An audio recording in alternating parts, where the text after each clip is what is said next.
ہمارے بیٹے صاحب کو مومن خان مومن کی غزل بہت یاد ہو گئی تھی. ہم بہت پڑھتے ہیں گھر میں, وہ شوق سے پڑھتے ہیں, اور لائٹ جایا کرتی تو ہم پڑھا کرتے تھے. وہی وعدہ یعنی نباہ کا تمہیں یاد ہو کہ نہ یاد ہو.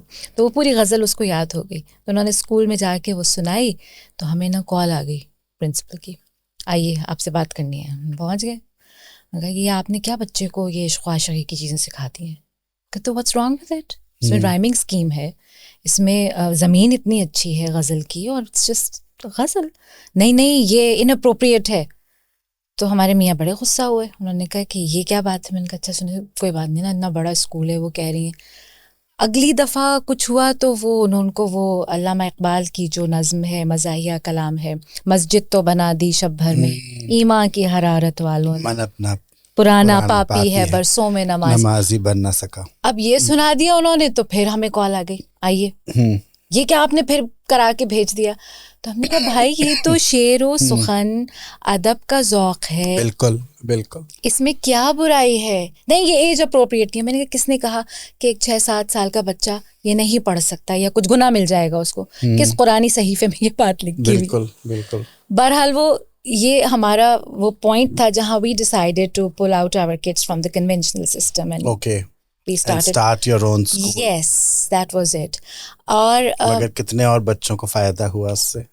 میرے ہو رہا ہے. آپ کو میں بتاؤں, میرے استاد سلمان صدیقی صاحب ERDC کے CEO جو ہیں, وہ کہتے ہیں اگر کسی بچے کو آپ شاعری سے دور کرنا چاہتے ہیں نا, تو اس کو یہ مرکزی خیال اور تشریحوں میں لگا دیجیے, بس اس کو نفرت ہو جائے گی. اور رٹے کا جو سسٹم ہوتا ہے کہ وہ رٹتے ہیں چیزوں کو, سب سے یہ سکلا, بیکاز آپ نے ان کی تھنکنگ ابیلٹی کو آپ ختم کر رہے ہیں ان کے اندر. شاعر کا یہ خیال تھا اس شعر کے اندر کہ ایسا. بھائی شاعری تو محسوس کرنے کی چیز ہے, پڑھنے کی چیز ہے, اور اس کو اپنے اندر جذب کرنے کی چیز ہے. تو ہم اپنے یہاں مشاعرے کراتے ہیں. بہت خوشی ہوئی ہے سن کے. ہمارے پلے گروپ سے لے کر کے اور اوپر تک کے بچے سب اس طرح سے شعر و شاعری, کوئی ایونٹ ہو, 6 ستمبر ہو, 14 اگست ہو, وہ لوگ شعر و شاعری کرتے ہیں, پڑھتے ہیں, ترنم میں بھی پڑھتے ہیں اور تحت میں بھی پڑھتے ہیں. اور یہ لوگ جب طلحہ اور سعد جب اسکولنگ میں تھے تو ہم ٹریول ان لوگوں کے ساتھ بہت کرتے تھے بائی روڈ.